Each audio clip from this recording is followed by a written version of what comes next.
Can you let us know, like, what were your motivations and intents when attending this event, which, to the best of my knowledge, was an event when they hosted Ilan Pape? So the event is being run by the Ireland-Palestine Solidarity Campaign. They're very large in Ireland. I mean, they have literally, if you go on their website, they're holding, maybe 8-9 events daily across the country.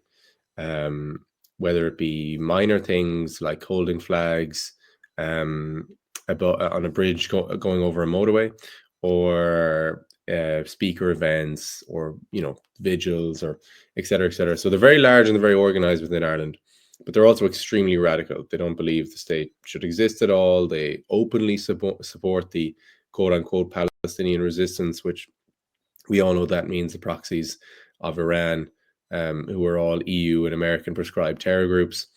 So essentially, it's often not worth even engaging with them. But for example, I'd see them on one of the streets in Limerick City on a Saturday afternoon protesting, but essentially, so as I say, I wouldn't normally bother with them.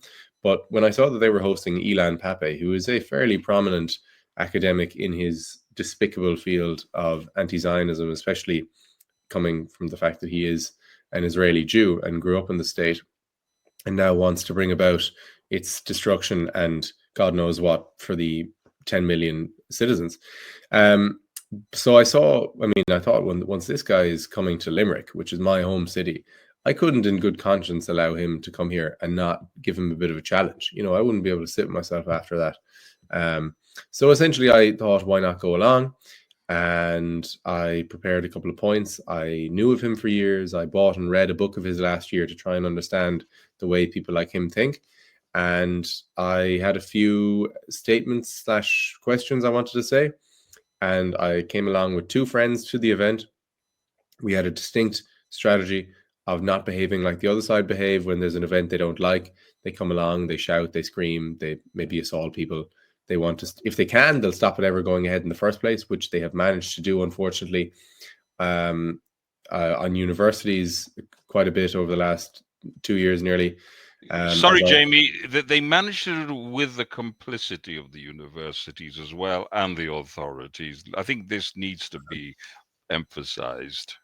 Absolutely, yeah. The universities, implicitly like the fact that, and encourage, and many academics in universities today encourage that debates are shut down.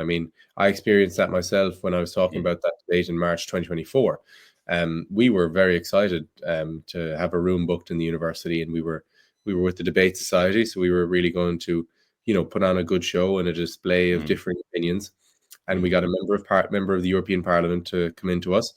And then suddenly there's a joint letter signed by, I think it was about 30 academics to the university to try and shut it down.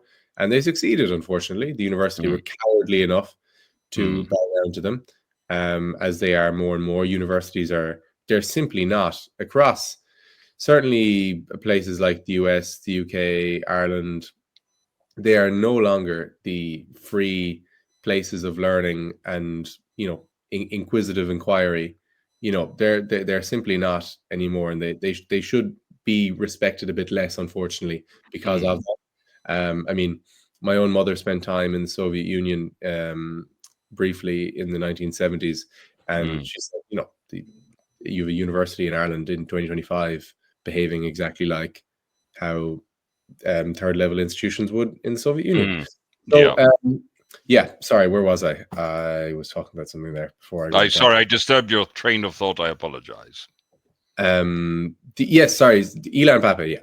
So I went along, waited throughout his 45-minute lecture, wait until the Q&A, when there can be a discussion, ideally. And I started off making my couple of points. I said, why do you use the privileges that Israel uniquely affords you as a Western country to bring about its destruction? So free speech, freedom to criticize the state and society you live in. And you would have died in a dungeon elsewhere, I think is what I said, in Syria or in Saudi or anywhere else in the Middle East. You want to target specifically the country in the Middle East that, is unique in having those standards. Mm. And then I mentioned, having read his book, I know he's a rabid communist. I read him when he wrote of Israel as being this sort of capitalist dystopia, ignoring, of course, that the quality of life and incomes of people have gone up the more economically liberal Israel has become. But that's the way he thinks. He ran for Hadash to try and get into the Knesset. I think in the early 2000s and the late 90s. And at this stage, I was already being booed and people were judging and trying to shut me up. They were saying, get on with it, or they were saying that I was making statements instead of asking questions. I mean, as I say, the first one about free speech was explicitly a question, and then I was just leading it up to, I think I was going to ask about something he said in his speech, specifically the lack of mention of hostages, but I didn't get a chance because at this stage, as I say, I was already being shouted down. So I said, look, why not get my flag out? The other two guys I was with had theirs as well. Unfortunately, they didn't get to bring them out at the same time. But I said, look, and this wouldn't normally be my thing. As I say, I'm used to writing articles, giving the odd speech, trying to win over people in arguments. But in this, sometimes it's quite simply their monopoly on the discourse has to be challenged. And if people are seeing Palestinian flags every day up and down the country, it's a good thing that sometimes they see the blue and white Star of David and the Israeli flag. So you decided to roughhouse it, which was probably the right decision at the time, because there's no possibility of engaging in a logical, reasonable conversation with these people. I'd learned that in the 45 seconds. Yeah. Yes, I got it out, and I was about to, I think I was saying I'm Israel Kai, at which stage this guy in front of me tried to rip it out of my hands, and of course I wasn't going to let him do that, so we got into a bit of a scuffle. And about 60 seconds later, with about 4 guys pulling all parts of my body, I was dragged out of the venue. But thankfully, and then it continued on the street for a minute or two, and then we were separated again. And then me and my group went home. My group and I went home. And but crucially, of course, we didn't lose the flag, and we'd gotten it on tape. And yeah, it's just gone kind of semi-viral since then, I guess. Good. Let's show it to people. I will try again to the best of my ability. I hope I succeed now.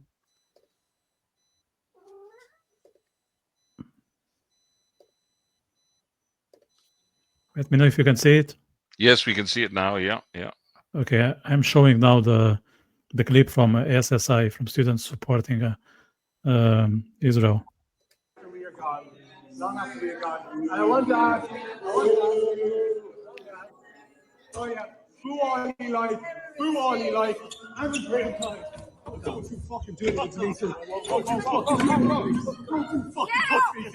Don't you fucking touch me, sir. I know you. I do know you. I'm Jim. I'm not talking to you. I'm not talking. Go on my flag. I'm free speech spear. I'm not doing anything. Don't touch me. Don't touch me. Don't touch me. Okay, I'm going to stop it here. You're a very violent man, Jamie. You're a very violent man. Yeah. Next time I'm in a pub, I'll make sure you are around just in case. Jamie, from a psychological point of view, what went through your mind in the moment that you were confronted? What was the emotion like? At a moment like that, I would say there's not really any, thoughts going through. It's just sheer adrenaline when someone launches themselves at you like that. The only thing I was thinking really was, don't let him get the flag. That was honestly the only thing in my mind. That's why I was holding on to it so much. And then I suppose I was shouting at him quite a bit as well. Just don't touch me. Because I was outraged that he would feel like he could, do that in broad daylight at what's meant to be a public intellectual event. But that's the way these people behave. They think violence is totally okay. They think, for example, over in the Middle East, They think that Hezbollah using houses to fire rockets from is totally justified and okay. They think that slaughtering women and children in their homes in places like Sderot or Kibbutz Kfar Aza is totally okay, and it's the same. The same applies in our part of the world. I mean, you know, he feels that if someone dare challenge his worldview, then he's okay to attack them. It's exactly the same mindset of, you know, Mosley's thugs in the UK in the 20s and 30s. So yeah, it's how they are. Can I just ask you, were you physically hurt? No, I was okay. I had like one bruise on my knee because we ended up on the floor outside afterwards, but no, thankfully I was all right. Yeah, so I watched your interview in GB News, and one of the things that I will never forget, that you knew this man. He was a family friend. This Gerard guy. He used to hang out around the house, and from my best memory, your parents have his phone number. That's shocking. That's shocking. Yeah, I mean, he taught the language class where my parents met about 25 years ago. You know, he would have been here for dinner. I used to play with his son because we were about 9 or 10 years old. We were of the same age, or similar at least. And yeah, I mean, we wouldn't have seen him for a couple of years, but my dad might run into him in town now and then. And yeah, suddenly, now he didn't recognize me in the moment. But once we got out, by the time we'd gotten outside, I think he knew who I was. That's why, I don't know, I think it was noticeable in the clip there. That's why I'm shouting, "I know you."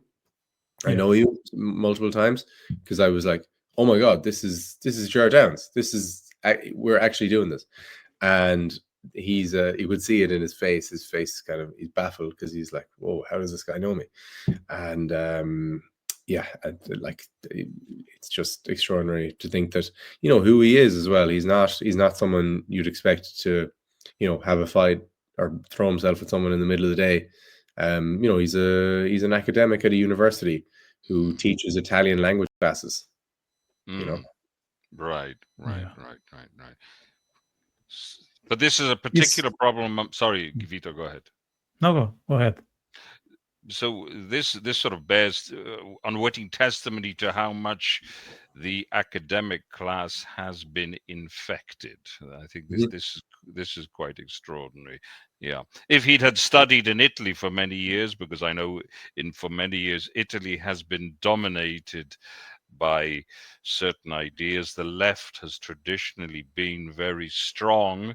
The Communist Party in Italy was the biggest communist party in Western Europe. So had he studied in Italy, presumably in the past 30, 40 years, he would have picked up a lot of this, because generally speaking, the Communist Party controlled culture in Italy for many decades. So that wouldn't surprise me. We can put the pieces together. Yeah, and also what's interesting as well, he never reached out since. You know, he never apologized. He probably thinks he's in the right. So what can you do with people? Yeah. I also show this comment here from a name I wouldn't dare to pronounce, given my modest knowledge of the Irish language, but maybe next time I'll be able to pronounce it correctly. So this person is saying, is it worth pressing charges against someone committing assault? What's your view on that? I mean, I don't want to spend too long on that, but essentially my family and I went down to the police station a couple of hours afterwards. And look, if I was to file a formal assault charge, that means investigative proceedings, and a court case. And, you know, going to court in Ireland it's you know, it's stressful, it's time costly. It's obviously you have to hire a solicitor, and for what, you know, for my sake, you know, that it comes with all of those things. And this guy is probably going to have, like we see with Kneecap in the UK, he's probably going to have a big crowd outside the courtroom every day who are backing him to the hilt. And with the Irish justice system, unfortunately, I mean, you see guys with 100 convictions getting suspended sentences. What are they going to do to this guy? Give him a tiny fine? And so from my perspective, I didn't think it was worth it. You know, his people seeing who he is, and you know, I know some people sent a few emails to the president of the University of Limerick to, you know, make a complaint about the behavior of one of their staff members. But I didn't think it was quite worthy of filing that assault charge. But I did make sort of a secondary statement to the police, essentially just, you know, giving an account of what happened, place, name, time, so they have it on file for anything that might crop up in the future. But I hope that answers that. Yeah. I mean, I understand that from a judicial point of view, it's not that straightforward. But perhaps if you would be living in a decent times, his employer will go after him, because he was, I don't know how much was he representing the academia in that event, but you know, his name is all over the place, so maybe you should think twice. So do you expect some sort of punishment or warning from the academic circles? No. They probably, as I say, they probably think he was in the right, and he's one of their own as well. So no, I don't. But you're pursuing studies as well. Yeah. I've got another 2 years of university to go. You know? So you have to run the gauntlet. Well, no, I don't study at his university though. Oh, I see. Right. But No, you're living in the general climate